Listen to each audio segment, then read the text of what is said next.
Yam Buddha Siddho Parivannayi Sucim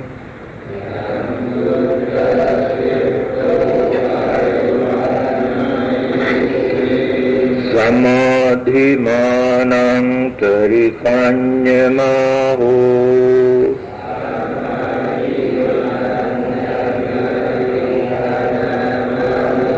Samadhina tena samona vijjati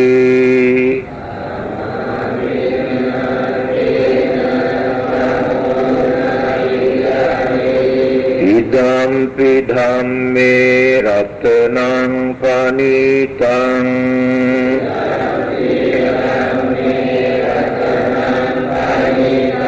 Etena saccena suvatthi hotu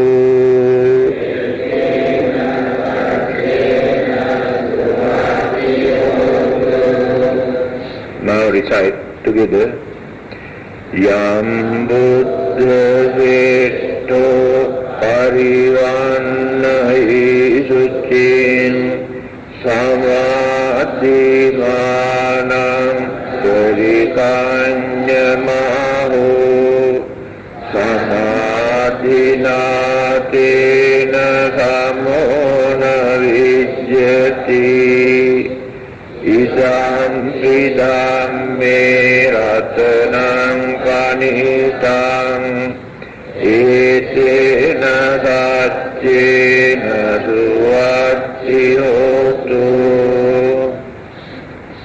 Meaning, that pure path, the Supreme, the Buddha, praised, is described as concentration without interruption. There is nothing like that concentration. In the Dhamma is this precious jewel bound. On account of this truth, may there be happiness. Here this Ratana Sutta, this particular stanza, explains the highest Dhamma is concentration. Concentration is the last item in 8 noble paths. Samma Ditti, Samma Sankappa, Samma Vacha, Samma Kammanta, Samma Ajiva, Samma Vayama, Samma Sati, Samma Samadhi. This is Samadhi. Samadhi, in English, we introduce as concentration, but I do not know actually whether we get the correct or the real meaning of the word of Samadhi used by the Buddha. Because we come to that stage after fulfilling, after developing, after training our mind. Otherwise, we never experience or we never gain Samadhi. Samadhi is the state of mind where we experience peace, calmness, satisfaction, tranquility and bliss without any disturbances or interruption. This is the Samadhi stage of the mind. So it is not so easy for anybody to experience this. When people meditate, they experience this for a short period. But as soon as they stop their meditation, again the rubbish occupy the mind. It is like this. When in a pond, the water is covered with all sort of rubbish, dust, dry leaves. When we want to take the water from this pond, We take the bucket and shake like this, and all the dust and rubbish aside. And we can see crystal pure water. Water is not polluted. So we take one bucket from there. Water is pure. So immediately all the rubbish again come back and cover. So when we meditate, the evil thought and mental disturbances and worries keep away from the mind for the time being. This is the advantage of meditation. So that we can maintain healthy mind during that period. And we don't allow the senses also to bring external object to disturb the mind, either to irritate or to create temptation in the mind. Also we don't allow the mind to create all sort of imaginations. To avoid all these disturbances, we develop one-pointedness, so mindfulness. When the mindfulness is there, mind is alone. That is the time that we developed or strengthened the energy that we have wasted. Do you know, every minute we are wasting our mental energy. That is why our minds are very weak. When the mind is weak, fear, suspicion disturb the mind. When the mind is strong, the fear also slowly reduces and disappears. Suspicion also disappears. So how do we waste our mental energy? Through the five senses. Every second we waste our mental energy either through this or this or this or this, this, and mind itself by creating imagination. 6 channels. Going on wasting mental energy for nothing. When you stop all these 6 channels, then the mind is alone. Mind is arrested. You know, mind is not used to it. Mind is very unhappy about it. Because we have been using this all the while, every second. So what do? We give a suitable object for this mind to hold. The object which is free from temptation and free from hatred or various other irritable feelings. Then mind cling to this, focus. Then go on developing. Stop wasting mental energy. Because senses are not working with the mind. That object we take as an image into our mind. That is the time the mind gets the chance to relax. So when the mind is relaxing, then the heart, the glands, the blood circulation, brain cells, so many things in our physical body also get the chance to calm. In many countries, people are doing lot of experiment. They have made some machines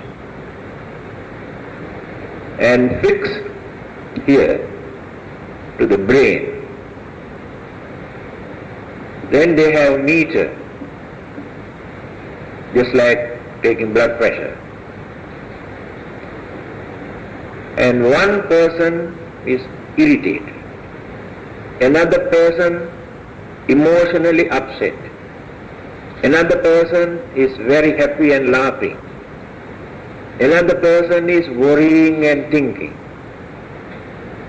Then they measure their brain cells, their heartbeat, their blood circulation during that period.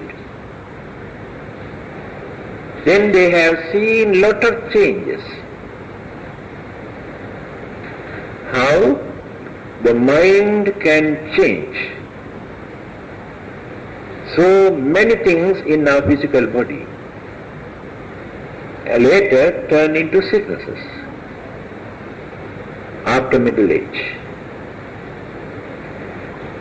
So, not only from the religious point of view, or without depending on any religion,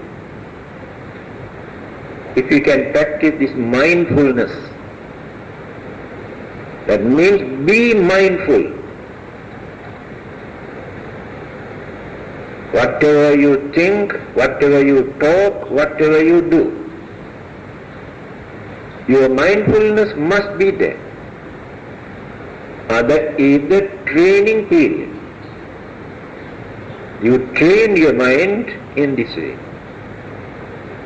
When you train your mind in this way, later you can control your mind very easily. Now we have lost the controlling power. Don't talk anything about religion. Just to maintain peace, or how to face problems and difficulties without worrying and crying and fighting, how to overcome, how to avoid. These are very important things in our life. So this mindfulness supports us to overcome or to avoid many of these problems. So when we develop further and further by reducing very strong evil forces from the mind, such as our selfishness and greed, or anger or jealousy or certain evil forces, then easily we can concentrate. In that concentration, that calmness in our mind. Here, why in this particular sense Samadhi is regarded as high class Dhamma because of this. So by the power of this virtue, this Dhamma, on account of this truth, may there be happiness. Etena satchena swati hotu.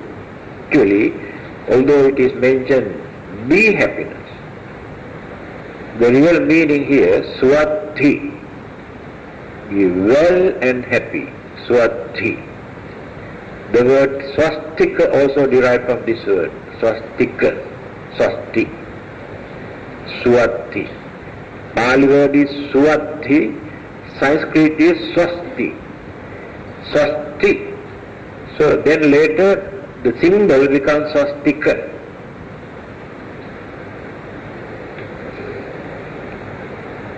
Next one, number 6. Ye puggala atta satang pasattha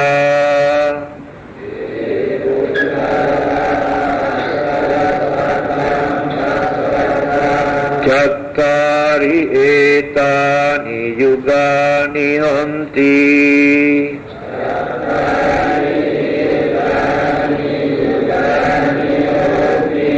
Te dakhineya sugatassa savaka.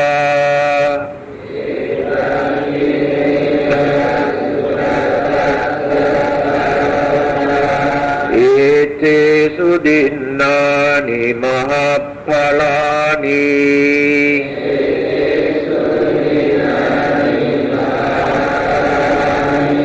Idampi sanghe ratanam panitam.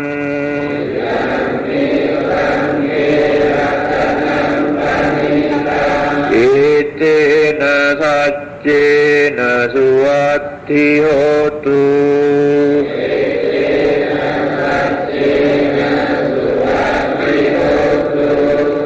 Together. Ye puggala atta satam pasatta cattari etani yugani hanti. Te dakhineya sugatassa savaka. Ete sudinnani mahaphalani. Idampi sanghe ratanam panitam. Etena saccena suvathi hotu. Now come to the Sangha. The Buddha, the Dhamma, now come to the Sangha. Those 8 individuals praised by the virtuous, they constitute 4 pairs.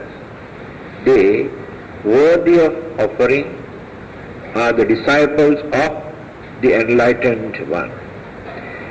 Gift given to these yield abundant fruits.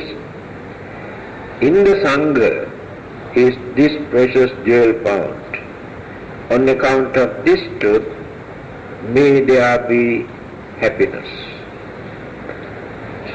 The qualities, the virtues of the Sangha or the holy order. Those 8 individuals praised by the virtuous, they constitute 4 pairs. The meaning is this: those who have attained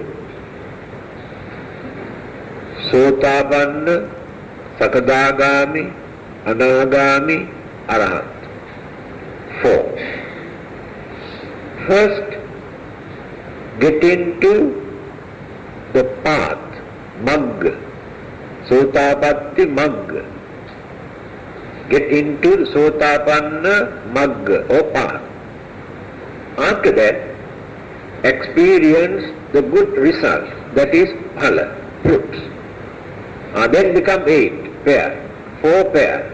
Sakadagami Magga, Sakadagami phala.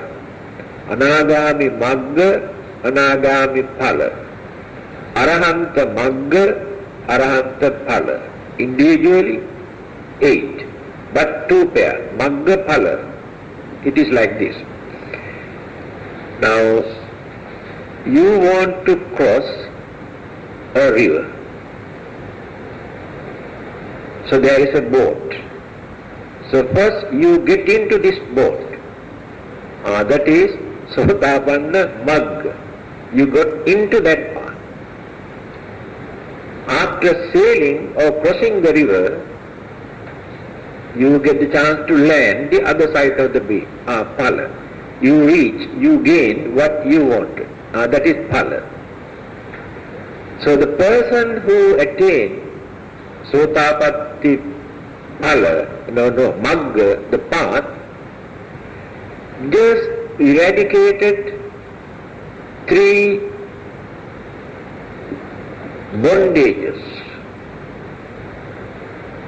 After eradicating these three bondages, later they experience a very big relief, good result. That is phala. That is the meaning of magga and phala. And to attain first stage of sainthood or sotapanna, sota apanna, get into the stream. Sota means stream. Apanna means get in. Get into the stream. But this water in this stream never go backward, upward. Flow in this way always. So person who get into sotapanna, a stream winner, never go back to worldly life.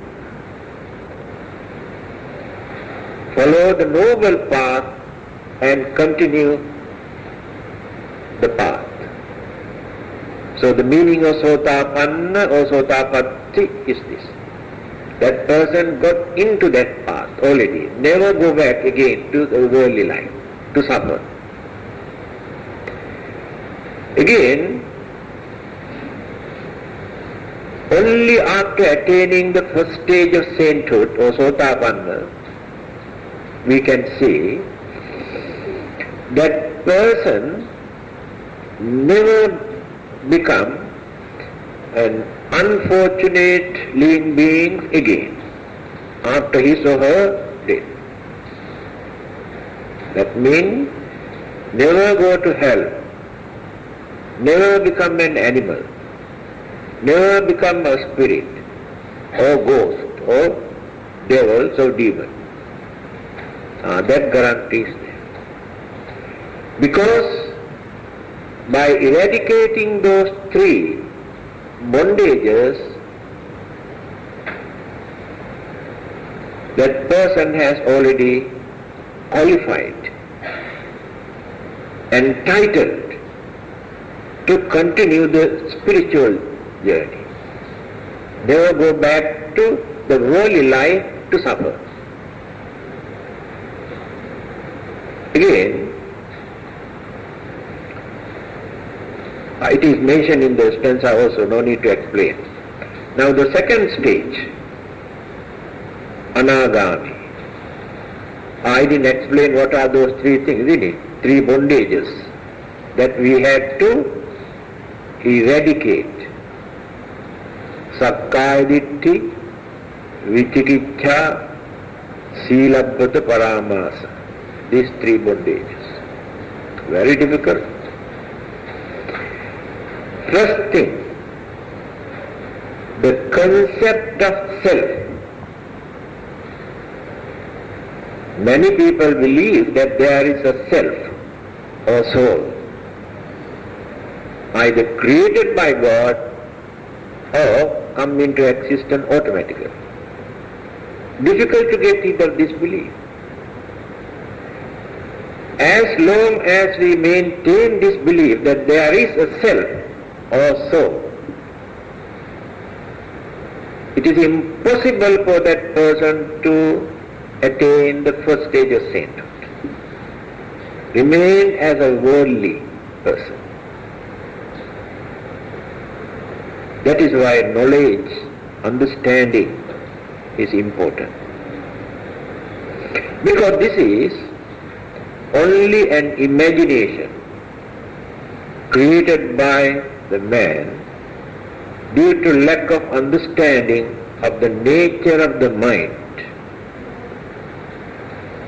We do not know the activities of the mind, nature of the mind, how this mind functions.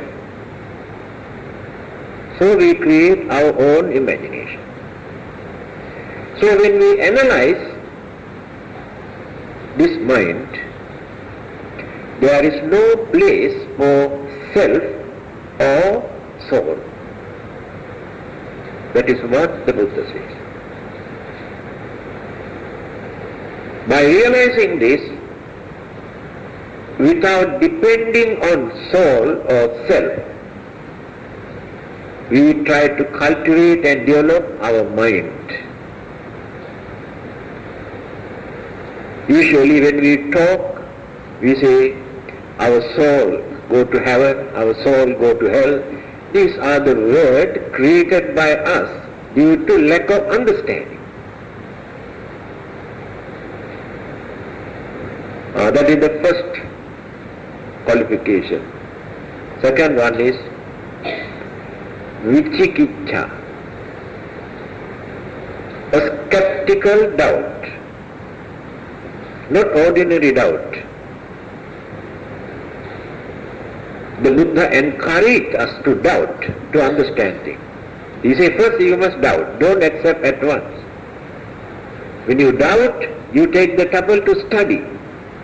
Then you realize. But vichikiccha is not that type. This is called skeptical doubt. Skeptical doubt means we maintain certain concept in our mind to reject, not to accept, not to believe. These are called skeptical doubt. Now when we talk about the enlightenment of the Buddha, then people ask, what is this enlightenment? How do we know what it is? I don't believe all these things, this kind of thing. Without studying, without analyzing, without thinking, at once we reject. And we say, hereafter, after our death, there will be another existence after our death. How do we know? How can we prove? I don't believe all these things.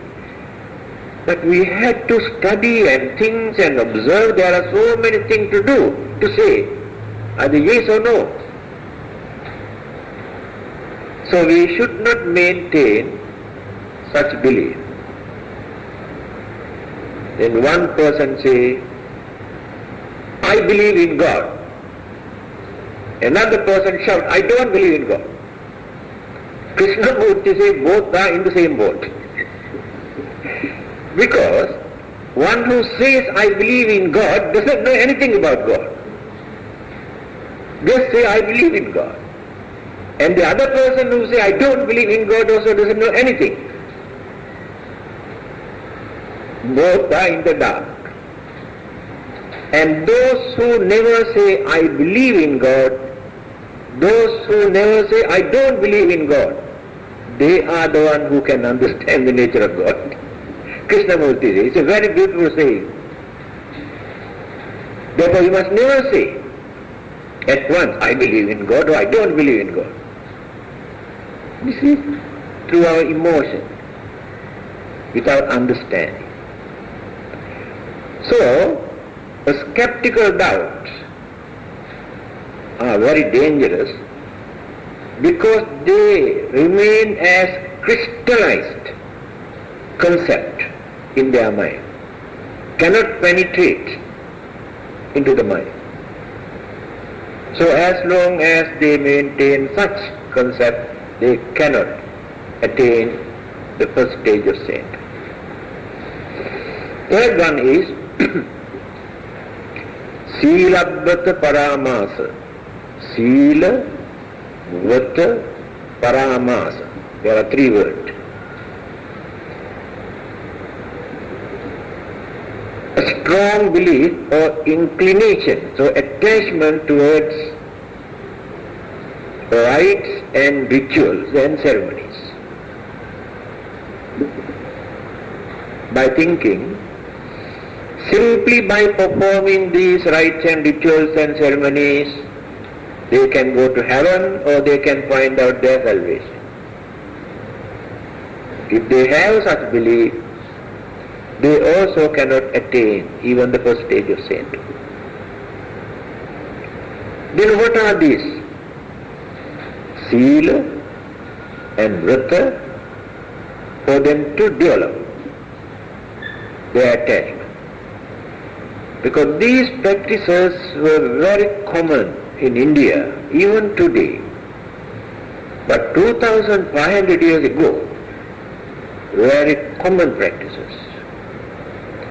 Because they strongly believe these rites and rituals are very, very important, or regarded as most important religious practices. Just like certain Chinese strongly believe that they must perform certain rites and rituals whenever there is a funeral. Otherwise they cannot satisfy. They must have this kind of belief. So what are the things that they have done actually, or they are doing today?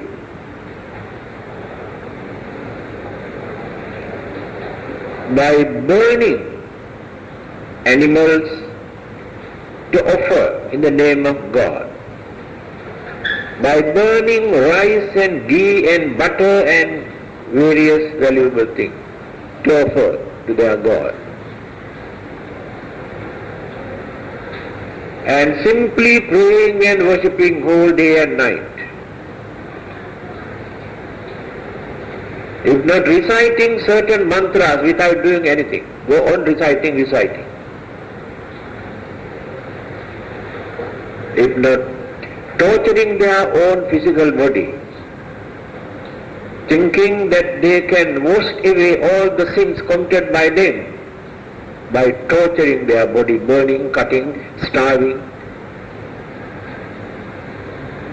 and standing day and night by one leg, and other leg is like this, and standing with one leg.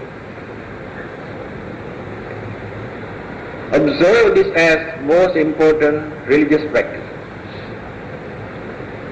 There was a religious man during the Buddha's time. He always stands with one leg. He never down the other leg. When he want to change, down this one and break the other one. Then people ask, why do you observe this? He said, my body is very heavy. Therefore both my legs are too heavy for this earth to hold. This stupid man cannot understand the same weight comes through the one leg also. See their knowledge, their understanding. This kind of practices, and take their food without using hands, like cats and dogs. Now another practice. Sleep like a dog.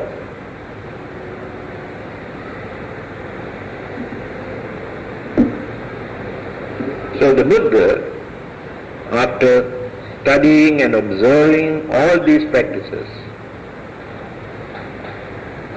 pointed out that there is no religious significance in those practices. That is why here, if we develop our attachment towards rites and rituals and ceremonies too much, we develop very emotional attachment towards those practices. That will become an hindrance for our mental purification. These are the three.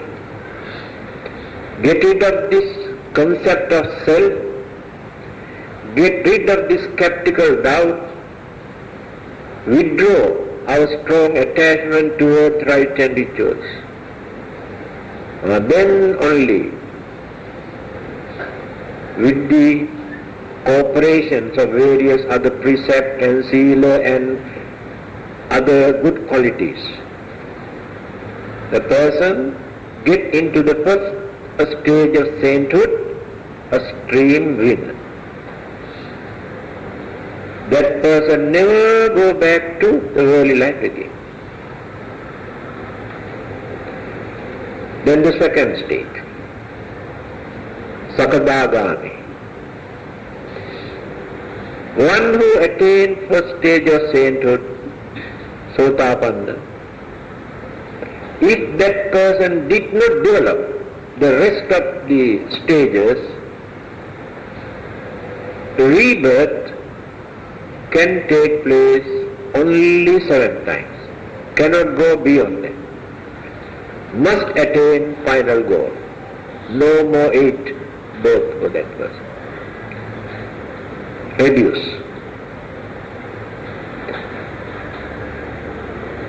Second stage, Anagami, Sakadagami.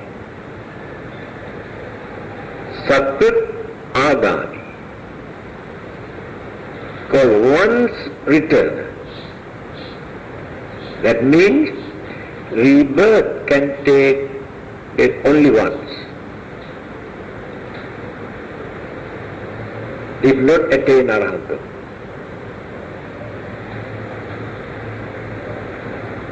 To attain second stage of sainthood,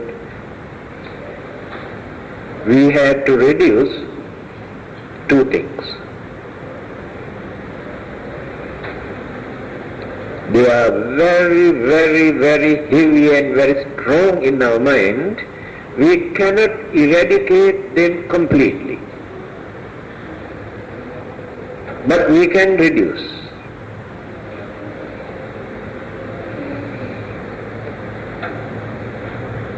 Craving for sensual pleasure. One who is already in Sotapanna, the first stage of sainthood, experience sensual pleasure. That is why rebirth can take place 7 times. But to attain the second stage, that person must reduce at least 50% craving for sensual pleasure. Why? This is a Kamaloka, sensual world. Animals, human beings, devas experience sensual pleasure. And all their problems and worries and disturbances take place because of this.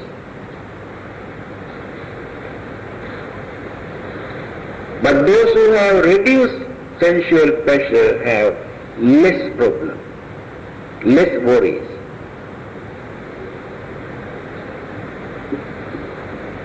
Right, reduce. Second one is Patiga, Amaraga, sensual pleasure. Second one, Patiga. Patiga is ill will, not anger. Anger we develop further and further, then it will become ill will. Ill will just like grudge. We keep this anger in our mind sometimes throughout our life. Whenever chances arise, we take revenge. That is called ill will. So there are people who don't like to talk to certain people. That means that grudge, that ill will is very active in the mind. They don't like to see their faces. But some others, after 1 or 2 days, they forget everything, become normal. Don't keep them in the mind. So we had to reduce these 2. Strong craving for sensual pleasure and ill will. Then attain the second stage of sainthood, Sakadagami. If not attain Arahanthood, rebirth take place only once. After that, develop the rest to attain Arahanthood. Then the third stage. It is called Anagami. never return. Never return means, if not attained Arahanthood after his or her death, rebirth take place in one of the Suddhavasa Brahma realm, but not as a human being. Never become a human being again to have rebirth. Stop already. Then what will happen? What are the qualifications? Those two evil forces that we have reduced in the second stage, 50%, are here in the third stage. We had to eradicate them completely. No more craving for sensual pleasure, completely wasted. No more ill will or anger or grudge in that mind. Wipe out. Then qualified to attain the third stage of sainthood, Anagami. Never come back to this world again to suffer. Then what will happen? Rebirth take place in Suddhavasa. Among the 16 Brahma realms, there are 5 called Suddhavasa, pure abode, where those who have developed their mind, meditation, rebirth take place there. So they spend their life for a certain period, very peaceful, no worries, no disturbances, no burdens of the physical body or senses, calmed the mind. And the rest they develop there. Without returning to this world, the rest they develop in that Brahma world. And then attain Arahanthood without coming back. After that, Nirvana.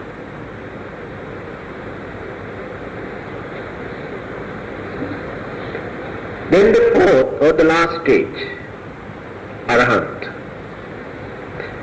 Altogether there are 10 fetters, 10 bondages. We are bound to this world because of these 10 fetters. So when we cut off all these bondages, then upward journey towards Nirvana.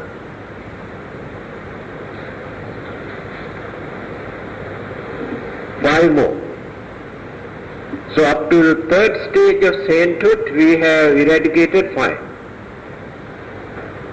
Now 5 more. Ruparaga, Aruparaga, Mana, Uddhacca, Avidya. 5. See how strong they are. We carry them up to the last moment. Ruparaga, Aruparaga. Although there is no craving for sensual pleasure,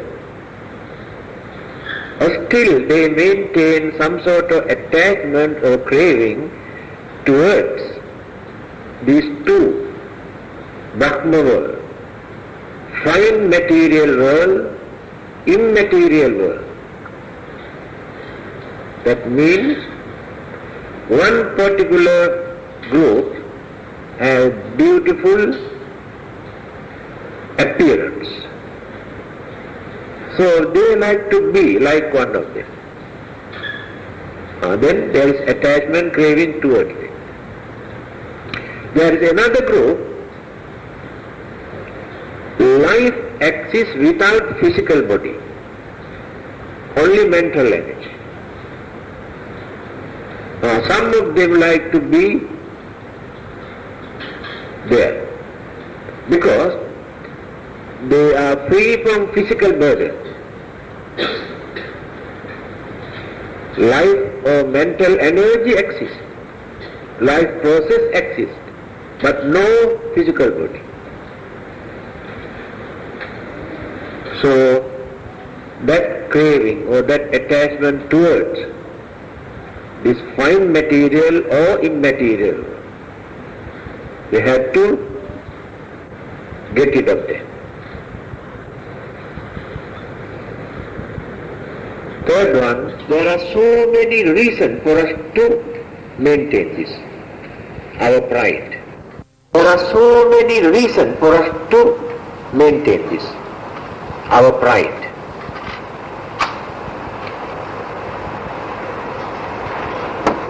Our race, our color,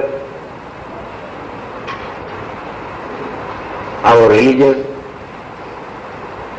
our traditions, our culture, our language. Because an individual group maintain that it is one of the best, highest. It is pride. And discrimination. Always we maintain discrimination. No equality, no tranquility, this equanimity. No equanimity in our mind to think we are all equal. Always we think we are higher and others are low. So we maintain this superiority complex up to the higher stage of sainthood.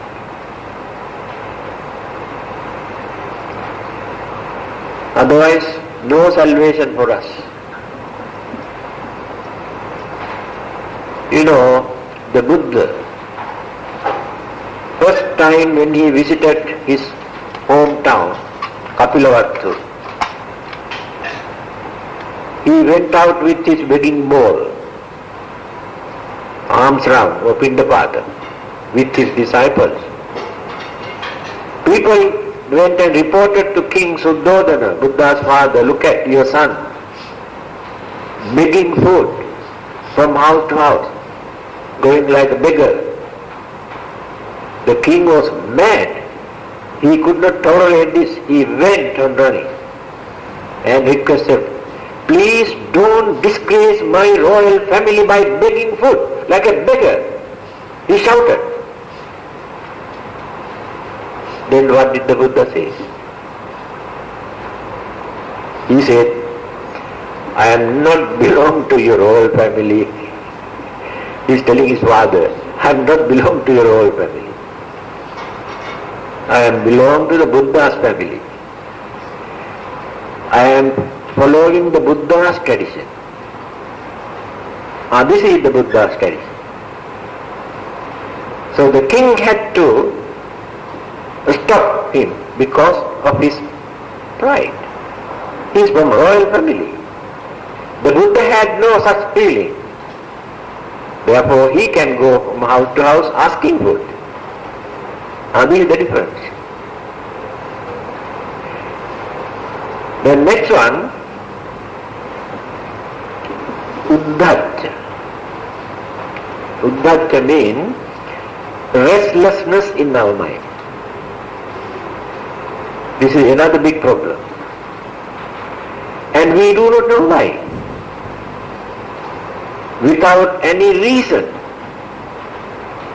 We cannot give any particular point, reason, why there is no peace in our mind. Some sort of restlessness. The reason is our storehouse of consciousness or the subconsciousness are still not empty, not purified. There are so many mental disturbances which are submerged, dormant, remain in the dormant. occasionally some of these disturbances focus towards the normal mind. Then we experience some sort of uneasiness, restlessness. Because the storehouse of consciousness not yet completely cleans. So we must know how to maintain this concentration, just now mentioned, that is the highest dharma. So when we develop this concentration, that a storehouse of consciousness has no chance to influence or focus the mind. Then we can maintain peace and calmness. No more restlessness. Last one is avidya. We go one big round.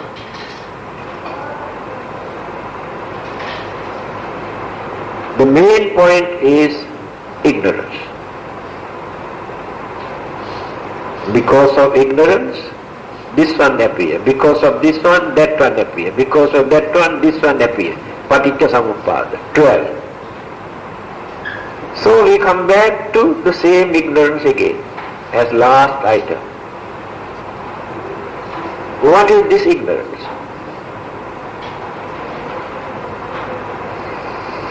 Can you think what sort of ignorance it is?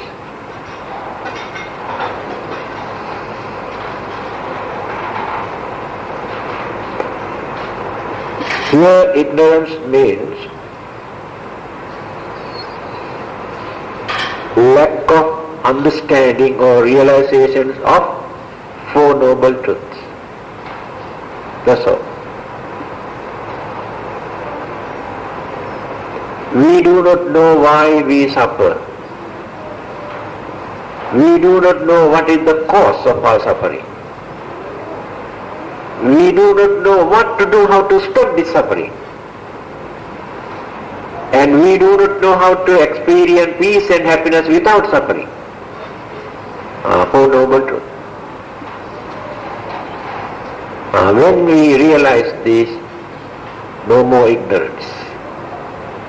Then attain Arahanta. See? People think it is so easy.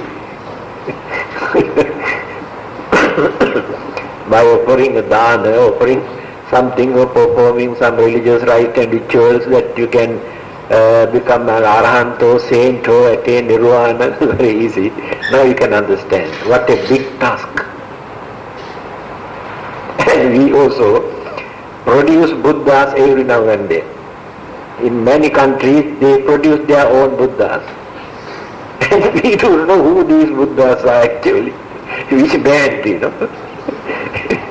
They say this new Buddha is more powerful than your old Buddha who lived 2500 years. He has no teeth or so now. He lived 2500 years ago. This kind of childish arguments they bring forward.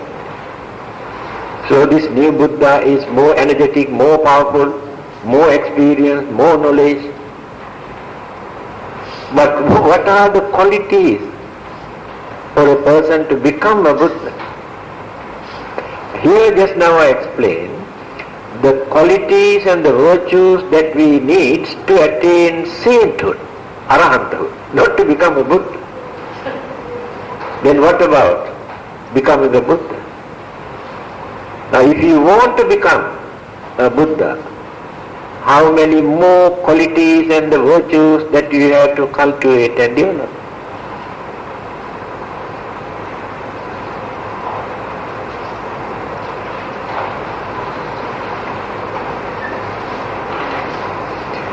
Chattari etani yugani honti. So they are virtuous. They are worthy of offering. Yes. They are called, they are religious, they are pure and worthy of respect, worthy of offering. Those devotees who pay respect, who offer something to such holy people gain merit.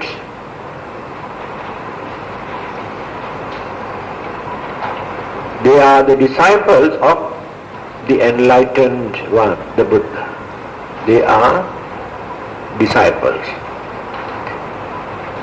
Then gift given to these yield abundant fruits.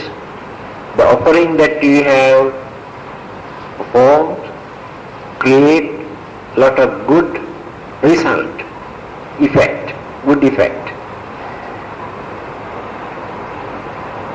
Hindu Sangha is this precious jewel found. So we can find this good quality just now I explained in the holy order of the Sangha community. That is why people respect them, honor, do some offering.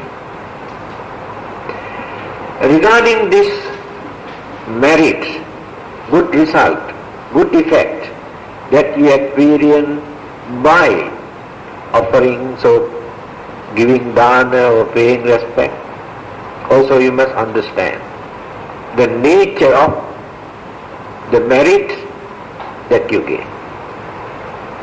Now after offering your food, you gain merit. So next time you get the chance to experience a very prosperous, peaceful, contented life. That's all. That is the end of it. Again you have to accrue some more merits for the next life. Then where is the end of it? Then what will happen to you if you have neglected or forgotten to make more and more merit for your future life? Very uncertain. Therefore we cannot depend on merit forever.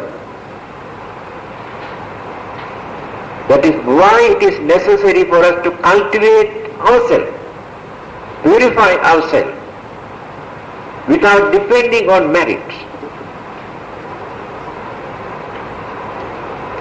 So when we develop good qualities as virtues or as sila, we gain merit. But these merits are entirely different. Not means to an end. Continue again and again. So you radiate your compassion, your kindness, your metta. You gain merit. But this merit is not like giving dana or doing some offerings or performing some religious rite. Lasting. You can continue life after life. You can develop further and further. And this will help you to attain nirvana. All the good qualities one after the other.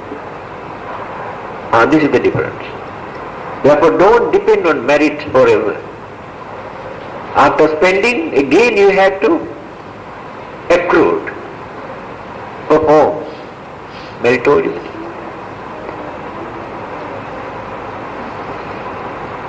Next one, number 7. Yesupayutta manasa dalena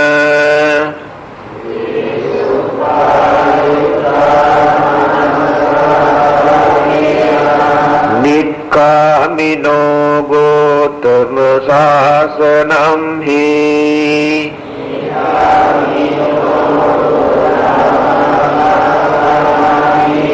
Te Patipatta Amatang Vigaiha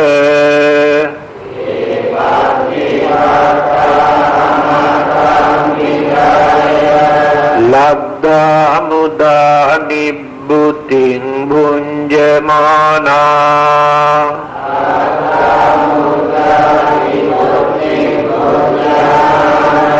Idampi Sanghe Ratanang Panitang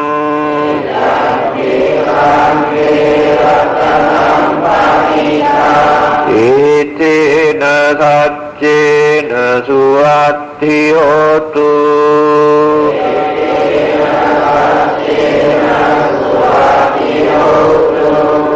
together Yesu prayutta manasa dallena Nikkamino gotana sasanammi Tipatti pattamatan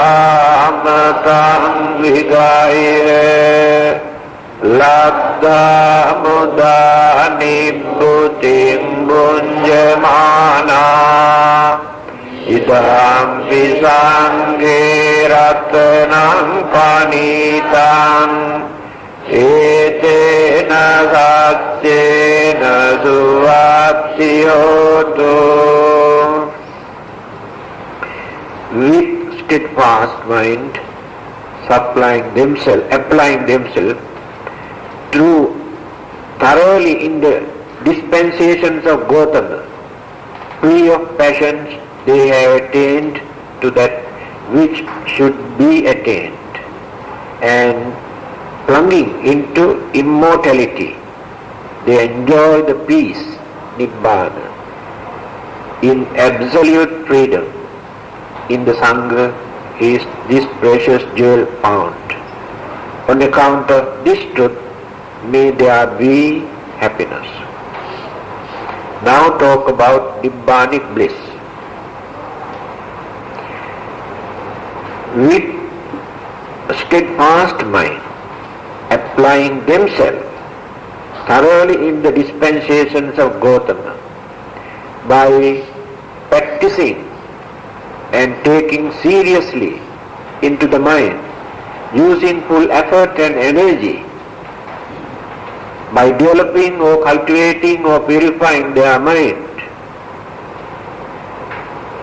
these disciples of Gautama, Buddha, Gautama, sometimes use the word only Gautama, sometimes Sakya Muni.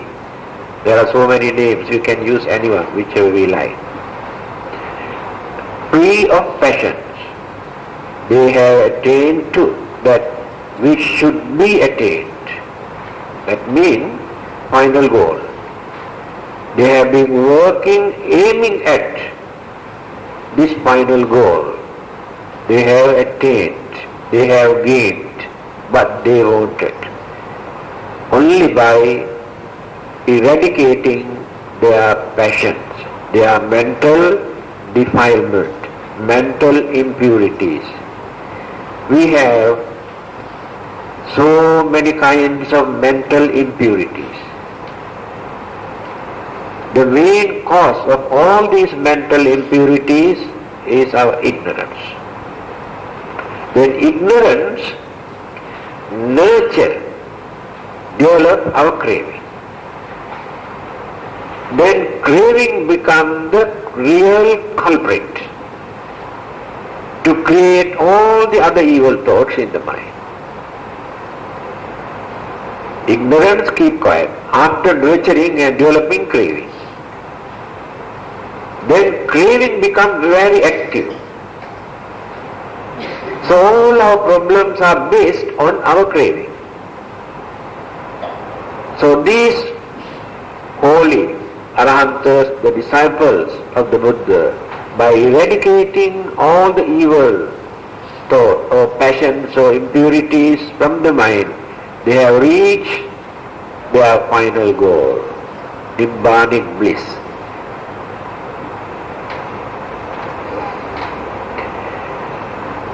And coming into immortality. So when we use this word immortality, again we develop craving. This is ignorance. Immortal life.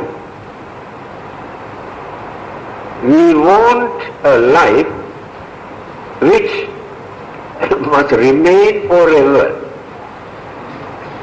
Everlasting life. Without dying. It doesn't work. That is our ignorance. We like to have birth, but we don't like death. But do you think it works? If birth takes place, there must be death. Otherwise there is no birth. If you don't like death, then we have to stop birth. That is what people cannot understand. Because of craving. Because of our craving, we are willing to suffer by taking rebirth. But we think how nice if we can remain without dying. But it doesn't work. That is called ignorance. We are not very happy about that. When we say there is no immortal life, the life that which never dies, is bluffing one. No existence without ending. Whether life or anything in this world, if existence takes place, that things which existed must change. After changing, must decay. After decaying, disappear. That is called death. This is the nature of existence. Anything, not only life. Otherwise no existence. Scientific interpretation is also the same. This is unbiased analysis of existence without depending on craving. So they have stopped this because they understood the burdens and responsibilities and sufferings that they had to face. After all, by existing, what do we gain? Do we gain anything? Now we like this body so much, most precious thing in this world. We can kill millions of others to protect only this one. Such is the craving for this. But this one going on decaying and decaying and decaying and decaying, in the end, this will become real nuisance, real burdens, which create frustration, disappointment, unhappiness, everything. That is what we gain in the end. Even then, we are ready to exist in spite of all these problems without dying. How nice. We don't like to die. Alright. Die. What do we carry from here? Nothing. Everything we drop here and the life gone. Alone. We look after only this one, but the life gone. It is gone. You cannot catch it. So this is not the life. So we do not know how to analyze in this way. So after gaining enlightenment under the Bodhi tree, the bliss that which appeared in the Buddha's mind, automatically started to say, Visankhara gatang chittang tandhanang khayamajjaga. Now, no more craving in my mind to create another life. Nathidani punabhavo, no more becoming again. I had more than enough. I suffered more than enough. I don't want to suffer anymore. But in our case, we are willing to suffer in spite of all these problems and trouble. Because of that, we do not know how to reduce this craving.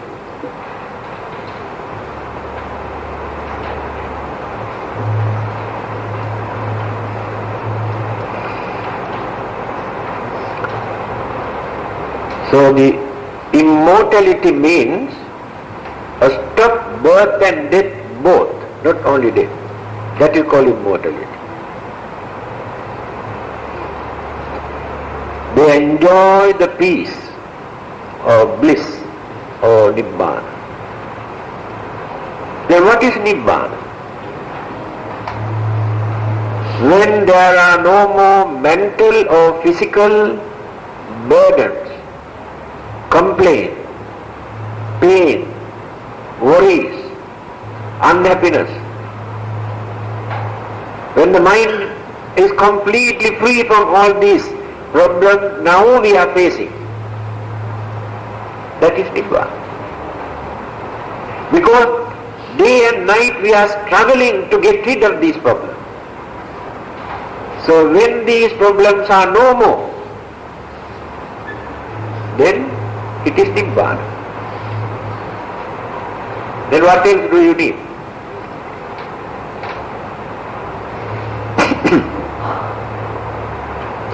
In absolute freedom, this is not temporary freedom, absolute, complete freedom. Because responsibilities and worries and disturbances never come back. Therefore it is absolute. So on account of this truth,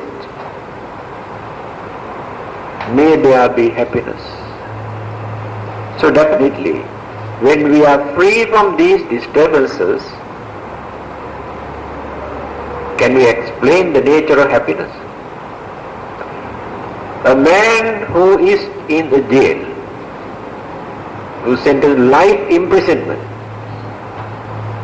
what sort of miserable life he is leading there?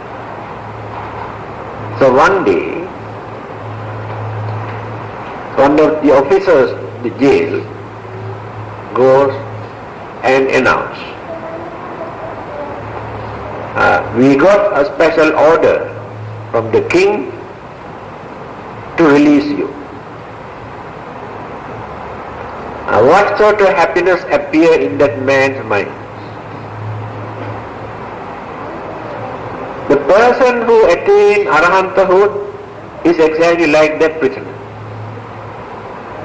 Because his freedom is already announced, guaranteed.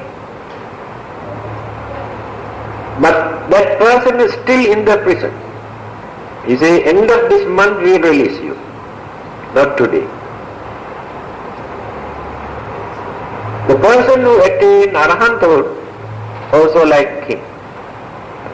Burdens of physical body is still there. Sicknesses, old age, ache, pains are still there. After his physical death, experience complete bliss. But earlier, by realizing that he will be free from all these disturbances, he gained happiness and bliss, just like that prisoner. At the end of the month, when he is released, he is in Nirvana. Okay, better to stop here. Number 7. So next Friday can complete. No, so many. Lot of Dhamma here. Through this Ratana Sutra you can learn lot of Dhamma. Remember number 8.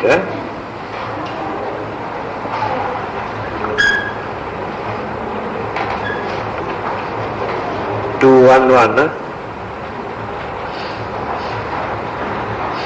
Vijnana Modana. Right.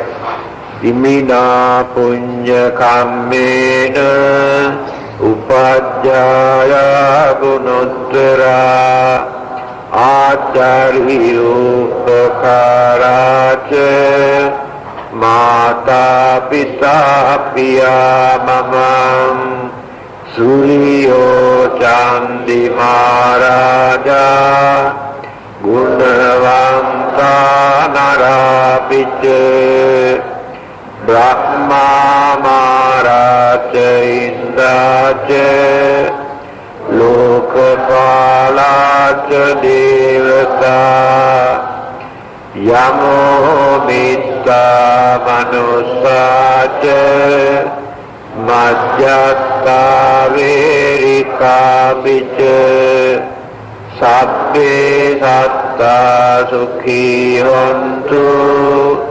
पुण्यानि प्रकृतानि मे सुखं च जीवितं वेन्तु किप्पं पापेभ्यो मतां इमिना पुण्यकम्मेन इमिना उद्दिशेन च किप्पाहं सुलभे चैव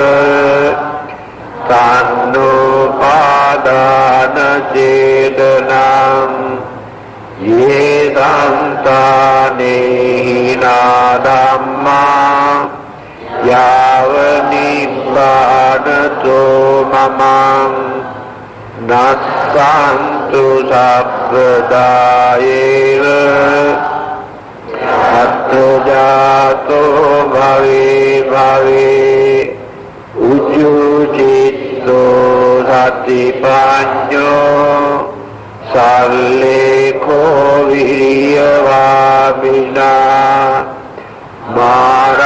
मारालभन्तु नोकासां कातुञ्च वीर्येषु मे बुद्धादिपवरो नाथो धम्मो नाथो अरुत्तमो नाथो पच्चेक सम्बुद्धो संघो नाथोत्तरो ममं तेषोत्तमानुभावेन मारोकासं लभन्तु माम्